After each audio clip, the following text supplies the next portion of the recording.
how do I create a program that is independent of the labs, that Mhm. produces results every single time, that has tons of evidence and ancient wisdom wrapped up into it, and common sense wrapped up into it, and develop a lifestyle design program that isn't dependent on lab testing, or if nothing else, it's dependent on perhaps some sort of feedback loop, because that's what testing often is a feedback loop, such as wearable tech. So we started including Oura rings for our patients so they could measure their progress in Yep. ways besides labs, right? Irrefutable ways that their health health is moving towards vitalism, was easy for us to measure without using Sure. Labs. So I'd love to learn where this kind of insight led you. Did you stop doing tests? Did you stop ordering specific tests? Like, how did you approach that kind of That's internally? Yeah, that's so to kind of piggyback on what you just said is my view is a lab test should not give you any new insights into the person. It should just confirm what you already believe to be true.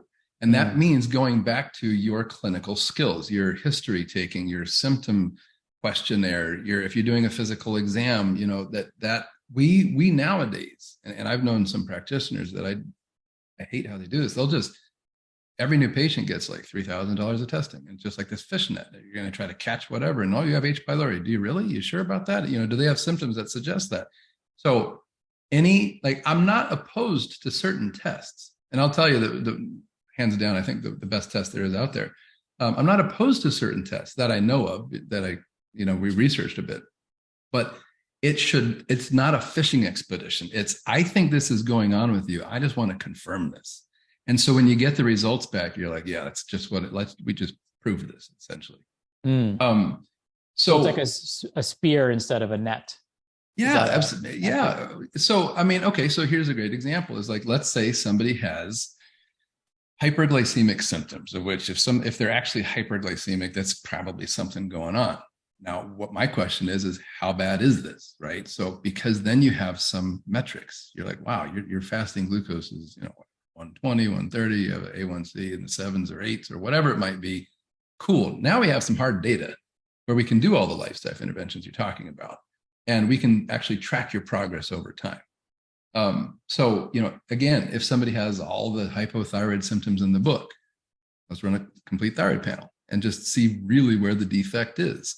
So, you should know what you're going to be testing and find it in the person. I do believe in metrics because that is it helps with compliance. It helps know just again how bad is it really. I mean, what are we really looking at? We're looking at a little berberine, or we're looking at like the full fledged like let's give you every hypoglycemic agent in the book. So hands down, and I have studied this, brother, like so much. This is I have two passions in my life when it comes to extra family activities in terms of what I study. And blood chemistry is one of them. And I can tell you, I have spent a good part of the past 15 years really looking into it. There's a whole story as to why that happened too. But hands down, standard blood chemistry is easily the most studied lab. Let's just say it's a bunch of biomarkers, but around the world, it's internationally respected. It's been scientifically validated and proved over and over and over again. The reference ranges may have changed, but that's a consequence of people and health and demographics and those things. It's inexpensive what you get. And there's no other test that will tell you as much information on a fairly standard couple $100 blood chemistry than anything else out there, hands down. I will argue anybody to the grave about that. If you know what you're doing and you have a better reference range and you're up to date on the modern literature as to what these markers are. And I'll just give you a quick example. I forget when, but it was years ago. I was sitting there. I kind of have a love affair with albumin. That's been like my go-to. There's something about albumin that it kind of got me into blood chemistry. And then one day I was thinking about it. I'm like, I guarantee you there are researchers who are still researching albumin, right? As old as it is, that they're trying to find new inferences in it. And so indeed, when you look at the literature, I'll just use air quotes, old markers have new reasons that they might be high or low that absolutely have implications to us as practitioners. And so if you combine this old test, and people like new stuff, right? That everything glittery, but old test not sexy, black and white, serif font, 2 pages, not 20, scientifically validated, internationally respected, inexpensive, and volumes of information about just about any system in the body that you're really looking at. Combined with updated research on the markers can tell us as clinicians far more than we were using in the past. I'll just give you a quick example. If you want, like HDL, there was a paper done just a handful of years ago. It was only on men, unfortunately. It was a rather small cohort. But what they found was that HDL was positively correlated with leaky gut. I'll just say that intestinal permeability, like lipopolysaccharides. And fantastic piece of information. So if you see a high normal HDL, one of the things that should make you think of is, I wonder if this person has intestinal permeability. In which case, if you wanted to run that test to confirm that, which is the reason why we should be running tests, go for it. Or maybe that's just good enough because their symptoms correlate with leaky gut, if you want to put it that way. And then you look into it. Well, why would HDL be a marker of leaky gut? That's, it's the good cholesterol. And then you read about it and you find out that it's actually one of its jobs is mopping up lipopolysaccharides. That's what HDL does, is the janitor for lipopolysaccharides. So then all of a sudden it makes sense.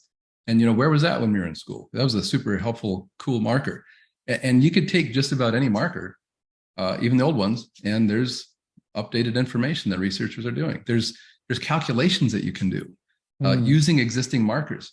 You think about where researchers are. They're trying to find better ways for doctors, in the middle of Arkansas, to be able to evaluate their patients better, more effectively without all the fancy, expensive machines that are available only to some, or in rural communities or areas, even around the world. And so you have these brilliant researchers who are like, fatty liver is a problem. AST and ALT basically completely suck in terms of finding it. You'll find it way too late if you're just waiting for those to go up. Let's put together some calculation using basic markers that are found on just about or metric on a blood chemistry panel or anthropomorphic data. And they come up with these calculations to predict fatty liver.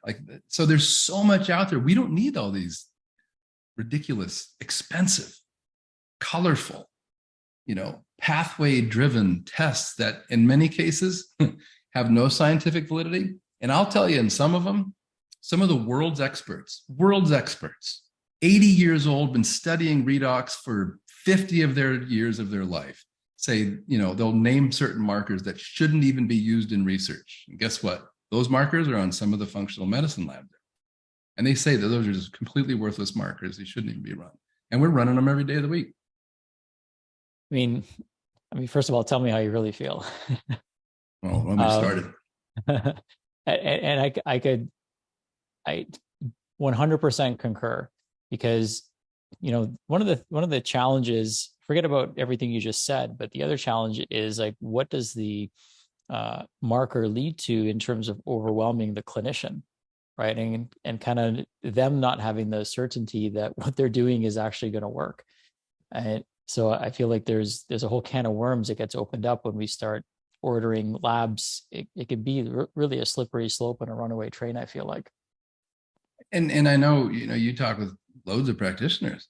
I've heard that all the time. It's like you get too much data and then you don't know what to do with it. Do I work on their hormones or their brain or their liver or their thyroid or, and then you get all the people that are like, well, you have to treat the thyroid before you treat the adrenals. And then you get the other people that say the opposite. And then the brain runs the show, or the liver runs the show, or the gut runs the show, or, and then practitioners they're more confused than ever. And I think that's why, if you take this, my wife hates the phrase, but just a back to basics approach, just go back to the absolute fundamentals that I don't want to say no, because it's more of a belief, but that we strongly believe and have some evidence empirically that improve people. Yeah. And, you said, tell me how you really feel. The thing that gets me, though, is people are suffering. Practitioners are suffering through inaccurate tests and figuring out what to do. And then they'll run one and something doesn't calculate. It doesn't compute. And we have to come up with, well, you're excreting more than you did before, whatever. Like we make up stuff for what's a lack in some of these tests.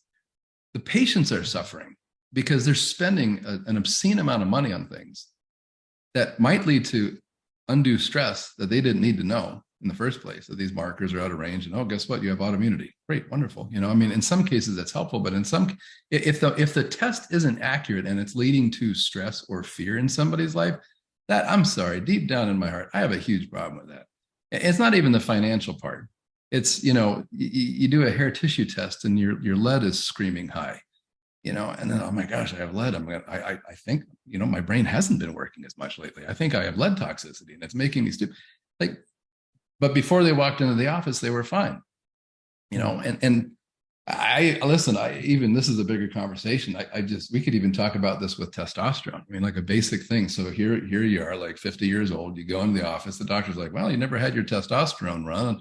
You're about the age where it's important because it's a cardiovascular protector. If you have it, you run it. Like, the dude was feeling fine when he came into his office. He loves his wife. He's passionate about her. He has mojo, like he's not huge and ripped anymore like he was in his 20s, but he doesn't really care so much because he's more heady than he was like body. And then it comes back and it's like, you got low testosterone. Like, well, I was good. Like, why did I need to know that piece of information? Now, all of a sudden I find out I have like castrate levels of testosterone, and, I'm so, well, gosh, now I guess I'm depressed. Something new to worry about, and I wonder, this is more like ethically and philosophically, but I wonder, like, are we doing more harm than good when we think that we're running these important markers on people, and in fact, it's actually causing that, the person was good. They just came in for a checkup and they leave knowing that they have H. pylori and, low testosterone, and they're, the things that practitioners say, your body's actively breaking itself down right now. Oh, what a horrible thing to say to somebody. Anyhow. No, I think in the defense of most practitioners, including my younger self, and perhaps even your younger self, we didn't know this, right? No. We're bright-eyed and bushy-tailed, and we have this tool that we assume is going to be insightful and helpful. And then you start running them and you're realizing, okay, this is great and this is helpful, but how do I action all of this? And how do I know that I'm actioning all of it simultaneously? And sometimes you almost get nervous to run the second lab because you don't know if what you did worked, right? And what's going to happen next.